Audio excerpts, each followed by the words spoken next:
Quand j'ai publié ma vidéo sur la station Édouard-Montpetit en 2024, l'accès au REM était en construction. Mais maintenant, vu que le projet est complété et que la station fait directement le lien entre le REM et la ligne 5 bleue du métro, j'avais envie de vous faire un deuxième volet sur ma vidéo précédente.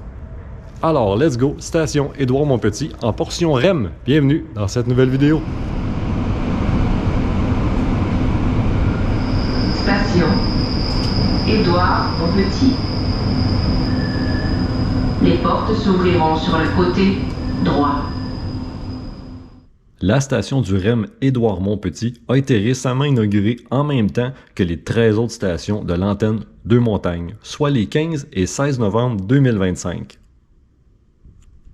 Elle fait partie de la zone agglomération de Montréal, avec, pour le moment, 12 autres stations pour former la zone tarifaire A. 7 stations supplémentaires seront ajoutées dans environ 2 ans. Faut savoir que le REM circule dans 2 autres zones de tarification sur le réseau. L'agglomération de Laval et Longueuil avec 5 stations en zone B et la Couronne Nord avec 2 stations en zone C. Mais pour le moment, on va s'intéresser à l'une qui est nommée en l'honneur d'un grand homme, Édouard-Montpetit. Souvenons-nous qu'on a nommé la station de métro de la ligne bleue en son honneur. Monsieur Édouard-Montpetit a grandement contribué à la modernisation des études supérieures pour les francophones. Il a été avocat, économiste et sociologue.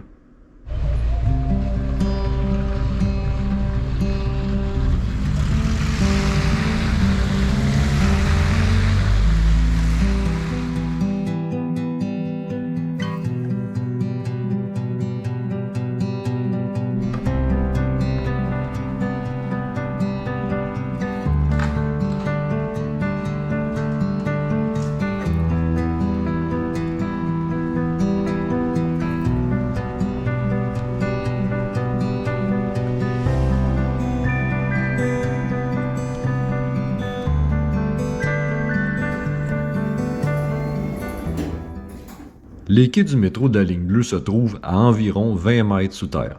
Mais si on veut prendre le REM, il faut descendre beaucoup plus bas, soit 72 mètres sous terre. Pour y accéder, on doit emprunter un ascenseur. Pour vous donner une petite idée, 72 mètres équivaut à la hauteur d'un immeuble de 20 étages. Et la descente comme la montée prend environ 6 secondes.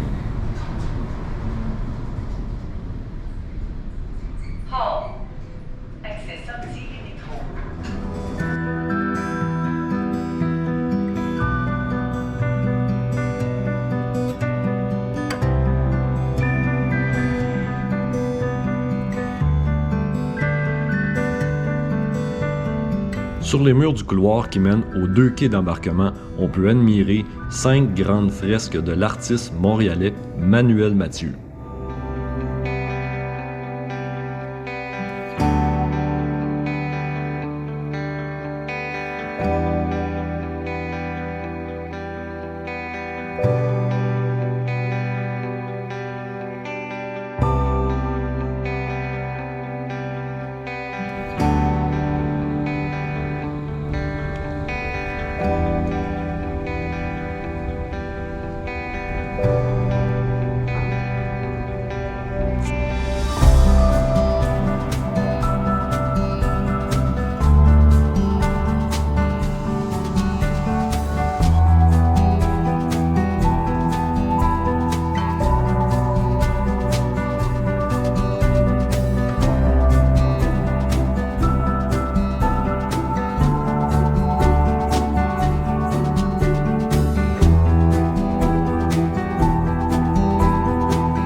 À la station Édouard-Montpetit, on peut voir le Roc, la véritable montagne qui repose juste derrière les parois.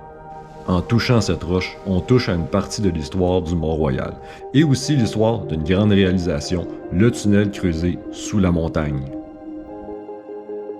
Un tunnel percé entre 1912 et 1918, à une époque où l'idée de traverser le Mont-Royal paraissait presque impossible. 5 km de roches ont été excavés à la dynamite, à la main, avec l'aide de machines à vapeur, et aussi avec une précision impressionnante pour l'époque. Plus de 100 ans après, ce même tunnel accueille maintenant les trains du REM, qui empruntent exactement la même voie creusée qu'il y a plus d'un siècle. Donc ici, à Édouard-Montpetit, toucher la paroi rocheuse, c'est comme toucher le même Mont-Royal que les ouvriers ont traversé pour ouvrir ce passage historique.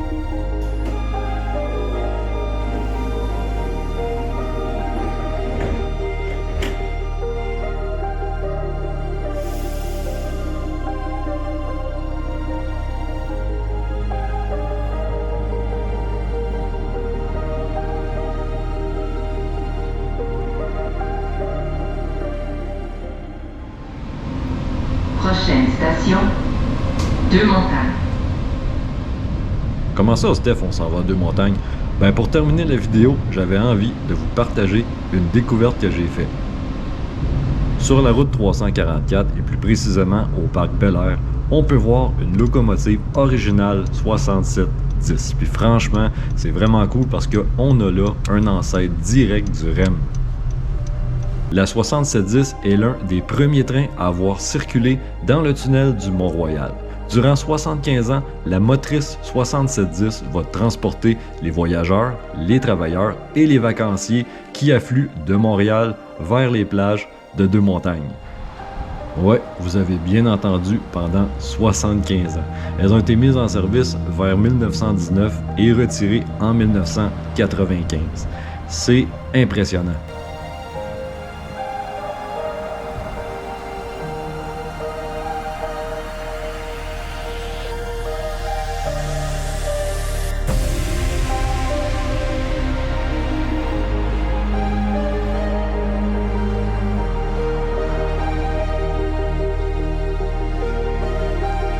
En regardant la 6710, on voit d'où on vient, puis en regardant le REM, on voit où on s'en va.